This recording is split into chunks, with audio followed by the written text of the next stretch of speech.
Welcome back to our channel. Today, we're diving into the essential first step of any geological project, preliminary fieldwork. Why is this so important? Because what we observe on site provides the foundation for everything that follows. All the expensive, time-consuming lab work depends on the accuracy of our initial fieldwork. Without a clear understanding of the geological setting from the get-go, even the most advanced tests can give us misleading results. Think of every rock as a time capsule. It holds a unique record of Earth's history, from volcanic eruptions and ancient seas to massive mountain-building events. The ability to read these records in the field is what allows us to understand the big picture. When we correctly identify a rock on site, we can start answering fundamental questions right away. Was this area once a volcano? Was it underwater? Has it been squeezed by immense tectonic pressure? The answers begin with the rock in your hand.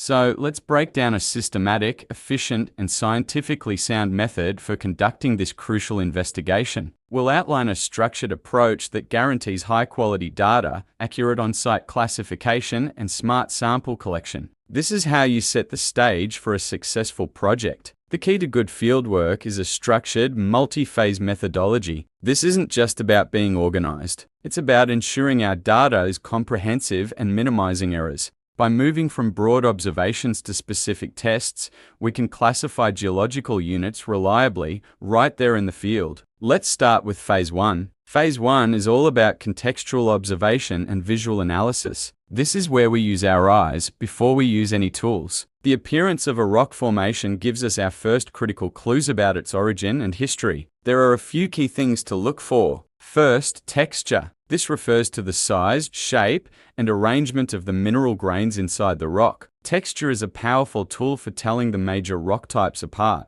For example, in igneous rocks, fine-grained or glassy textures suggest the molten rock cooled very quickly, maybe on the surface. Coarse-grained textures with large, visible crystals tell us it cooled slowly, deep underground. In sedimentary rocks, you might see a clastic texture, where visible fragments are cemented together. And in metamorphic rocks, you often find interlocking or aligned crystals, a clear sign of the intense heat and pressure they've endured. Next up is structure and layering. Identifying these large-scale features helps us piece together the rock's history. If you see clear horizontal layers, that's a strong indicator of a sedimentary origin. These layers formed as material was deposited over long periods of time. In contrast, features like foliation or banding, which are parallel alignments of minerals, reveal that a rock has been metamorphosed under intense, directed pressure. Igneous rocks have their own distinct structures, like vesicles, which are just fossilized gas bubbles, or flow structures that show how the lava moved. These are all direct evidence of their volcanic or intrusive origins. Another quick observation is luster. Luster describes how light reflects off a rock's surface. This is a fast way to get an idea of the mineral composition. It can immediately help you distinguish between rocks that contain metallic minerals and those made of non-metallic minerals, which might have a glassy, pearly, or dull appearance. Finally, there's color. While it's often the first thing you notice, you have to be careful with color. Weathering can dramatically change a rock's surface, and many different minerals can have similar colors. However, color isn't useless. Variations, distinct patterns, or patches of different colored minerals can still offer important clues, especially when you consider them alongside other, more reliable indicators. So, color is part of the story, but rarely the whole story. Now we move on to Phase 2, diagnostic physical and chemical testing. This is where we use simple, rapid field tests to confirm the ideas we formed during our visual analysis. These tests reveal key properties that aren't visible to the naked eye. First up is the hardness test using the Mosh scale. This is a classic, practical test where you try to scratch the rock with a series of common tools. You might use a fingernail, a copper coin, a steel knife, and a piece of glass. This process helps you estimate the rock's hardness and quickly narrow down the possible minerals. For instance, a soft, chalky rock that's easily scratched is made of very different stuff than a hard, crystalline rock like quartzite or granite that can easily scratch glass. The hardness test can even help with metallic-looking rocks. If it easily scratches your metal tools, it might contain sulfide minerals like pyrite. This test often provides the deciding factor between two rocks that look very similar. Next is the acid reactivity test. This is another classic geological test that gives you a direct chemical clue about the rock's composition. All you do is place a drop of dilute acid on the rock's surface and watch what happens.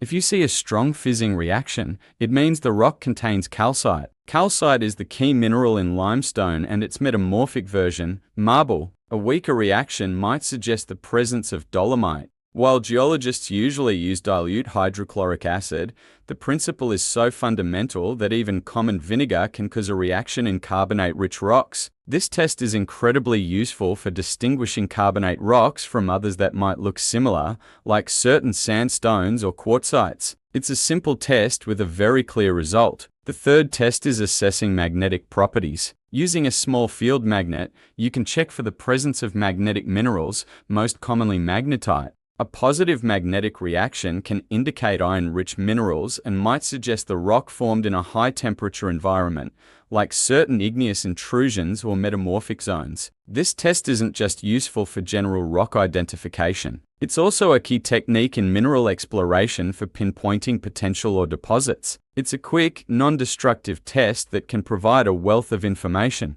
After all that observation and testing, we arrive at phase 3, synthesis and preliminary classification. This is the final field phase where we bring everything together. We synthesize all our observational data and test results to classify each rock into one of the 3 main geological groups. This classification gives us the immediate geological context we need for mapping the area and deciding which samples to collect for further analysis. Let's review the 3 main rock groups. First, we have igneous rocks. These are formed from the cooling and solidification of magma or lava. Key identifiers to look for are crystal size, interlocking grains, glassy textures, and vesicles or gas bubbles. Coarse-grained examples which cooled slowly include granite and diorite. Fine-grained examples which cooled quickly include basalt and andesite. If you see these features, you're likely looking at a rock born from fire. Next are sedimentary rocks. These are formed from the accumulation and cementation of sediments or through chemical precipitation from water. The key identifiers here are distinct layering, the presence of fossils, and clastic grains or fragments. Common examples include sandstone, which is made of sand-sized grains, shale, made of fine clay, and limestone, which often fizzes with acid. If you find layers or fossils, you're probably in an area that was once a lake, river, or ocean. Finally, we have metamorphic rocks. These are formed when existing rocks, igneous, sedimentary, or even other metamorphic rocks, are altered by intense heat and pressure deep within the Earth's crust. The telltale signs of metamorphism are foliation, which is a parallel alignment of minerals, banding, which is the separation of minerals into distinct layers, and the presence of new recrystallized minerals. Common examples include schist, gneiss, quartzite, and marble. These rocks tell a story of incredible transformation under extreme conditions. This comprehensive 3-phase methodology provides a robust and reliable framework for any geological field investigation. When you combine this systematic approach with the right tools and rigorous documentation, you ensure that your fieldwork is not just a preliminary step, but a cornerstone of your entire project. By following these phases, observing contextually, testing diagnostically, and synthesizing logically, you move from simple observation to confident classification. You learn to read the stories written in stone, unlocking the geological history of the landscape around you. This is the fundamental skill of a field geologist, and it's what makes exploring our planet so endlessly fascinating. Thank you for joining me today as we walked through the essentials of preliminary geological fieldwork. I hope this gives you a clearer picture of how geologists begin to unravel the Earth's complex history. If you found this video helpful, please give it a thumbs up and don't forget to subscribe for more deep dives into the world of geology. Let me know in the comments if you have any questions or what topics you'd like to see next. See you in the next video.